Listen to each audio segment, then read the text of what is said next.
总统蔡英文早起到南投德山的指南宫参拜土地伯公，祈求国泰民安。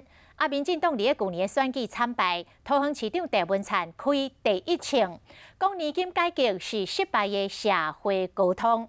针对郑文灿的讲法，蔡总统笑无回应。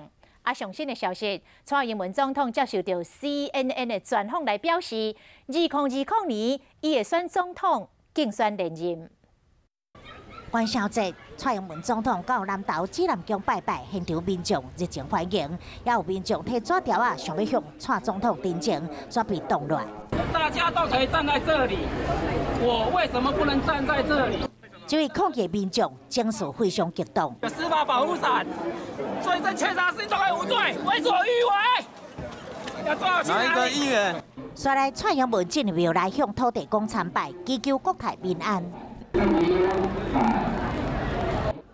另外，去年民进党纠合伊选举失利，桃园市长郑文灿开第一枪，讲年金改革是失败社会沟通甲改革的布局。总统要不要回一下郑文灿市长的说法？年金改革所被工党的同志讲是失败布局，无够齐全。蔡总统虽然面带笑容，不过伊并无回应。